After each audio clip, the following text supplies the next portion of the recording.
Hello guys, good day. So, nandito na tayo. So, as promised doon sa unang video ko, gagawa tayo ng upgrade dito sa emergency light na to. Upgrade kasama yung replacement of course kasi originally ito yung battery niya. So, sira na yung battery sa emergency light. Papalitan natin ng lithium ion battery. So, tingnan niyo guys. Ito, 1 hour yung ano niya, pag-iilaw tuwing magpa-brand out. Ito naman is more than an hour. So, gawin ko, i-upgrade ko siya para maging 2 hours or 3 hours naman. Ayan. So, ito, tinanggal ko na lang pala.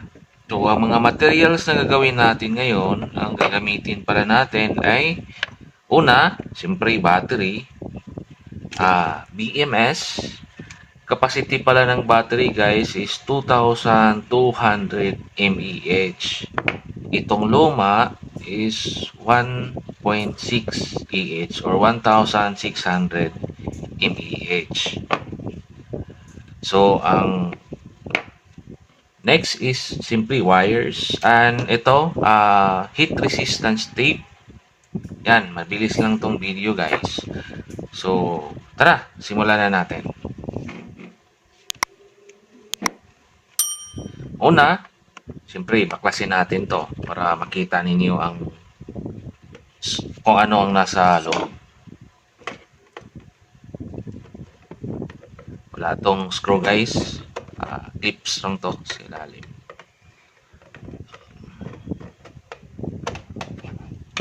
Dandaan tayo kasi hindi pwede magalaw tong part na to. May board dito, may system board. Ayan. So, dito na yung wires kung saan ikakabit yung battery. Ayan guys. So, ngayon, dito natin ipupwesto kung saan man pwede. Battery dito sa ilalim. Pwede. So, check ko na lang guys kung saan siya maging maganda yung pwesto. Una, takpan muna natin guys. Busing. So, sit aside muna. Gawin muna natin tong battery.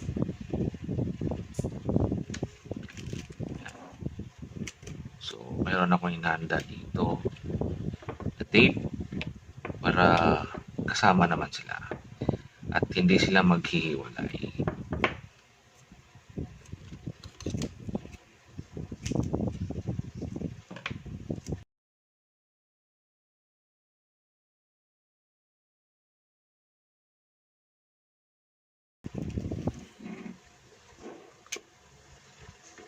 Super liit. Pakita ko sa camera. Ayan. So, mayroon tayong battery positive dito at saka battery negative. So, dito na ito ikakabit yung positive ng battery at saka dito yung negative. Of course, dito, ito yung P positive tsaka P negative. Ito yung doon sa unit natin. Doon sa, ito kasi yung itong emergency light ang magiging charger niya, yung wire na pinakita ko kanina.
BMS. Okay. Ang liit, no? Saan ko ba siya ipopwesto? Dito, dito. Huh, ang liit. Super liit. Kamali. Basta baka magkamali ako dito. Positive, tsaka negative. Okay, ito na lang.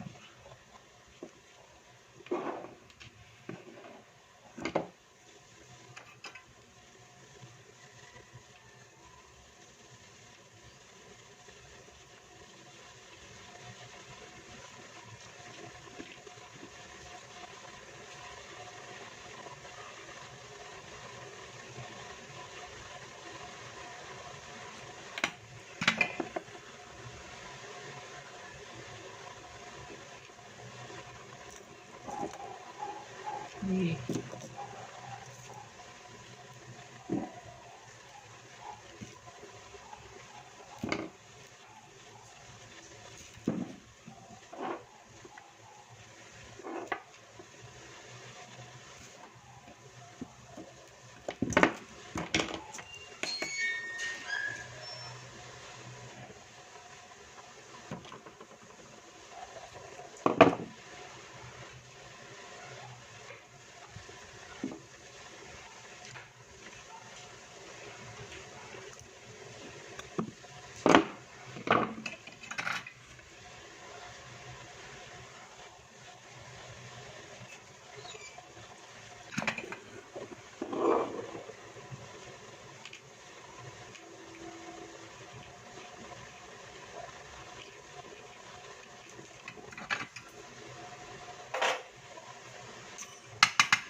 Guys.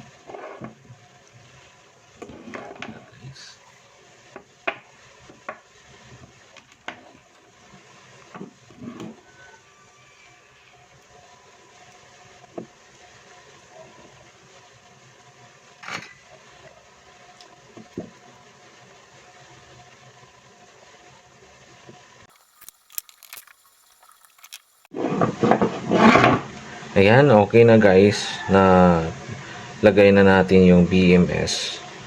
So, ganyan na siya. Idikit ko pa siya dito. But before that, kailangan muna natin ma-solder tong sa ilalim niya. Dito naman, sa loob, halapan natin siya ng pwesto dito. Ayan.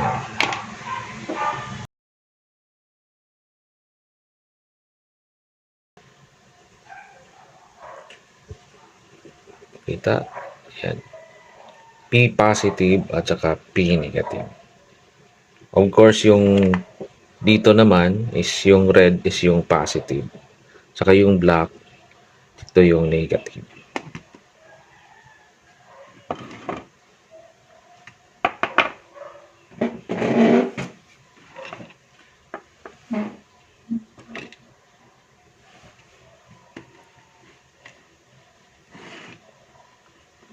P positive.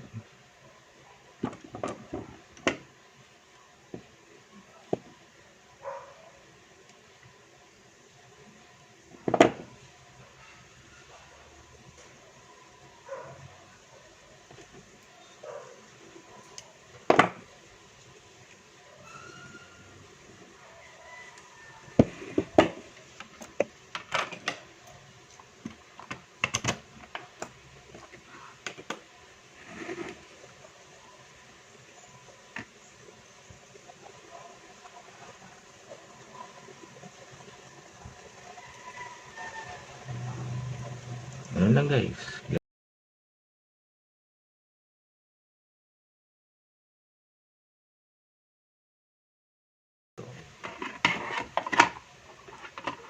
Ayun.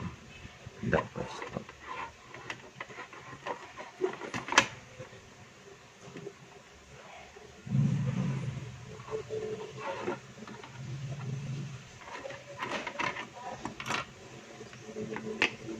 Stars.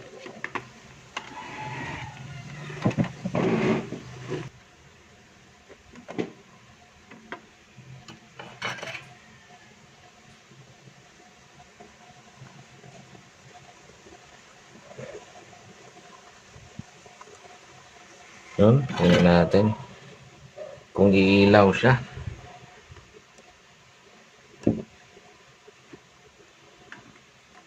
Yun. Tingnan nyo guys. May ilaw siya. Ipwesto na.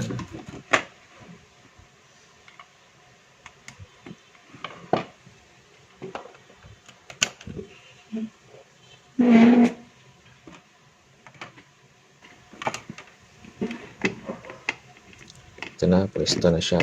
Tsaka lagyan natin ng tape. Ito guys.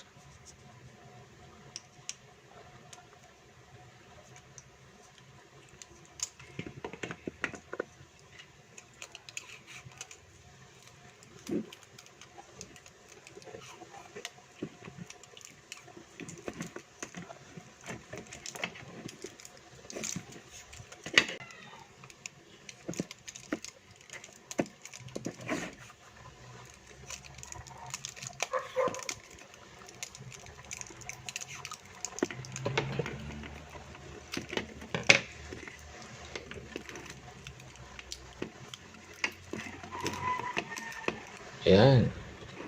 Ito na. Ito na ang last.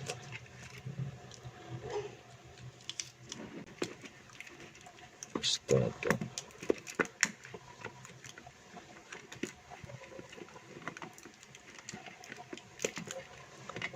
Ayan guys.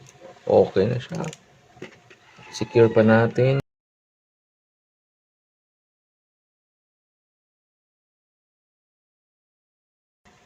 Yan.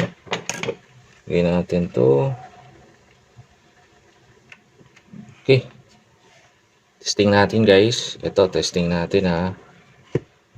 I-on natin to. Ayun. Umiilaw na siya. Yan. Perfect. Off natin. Test natin ulit. Ayan. Dalawa. Ilaw guys. Off. At saka try natin isaksak.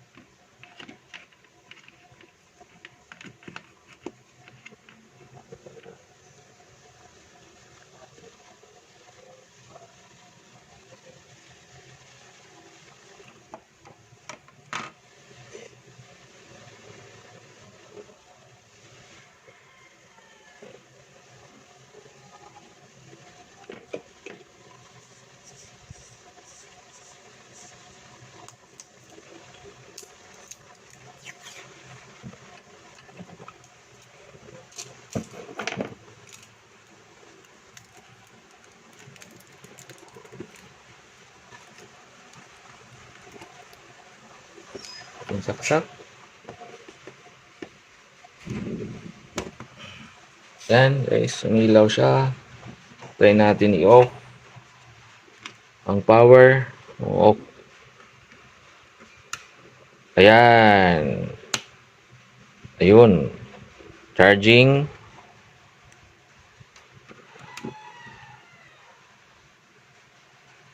Guys. So pag umilaw, matay yung ating headlight. Yan. So ngayon, charging na siya dito sa outlet. Yan. So i-off ko yung power, yung kurente sa outlet. Titingnan natin kung iilaw siya automatically. Ayun. Yan, okay na. Yan.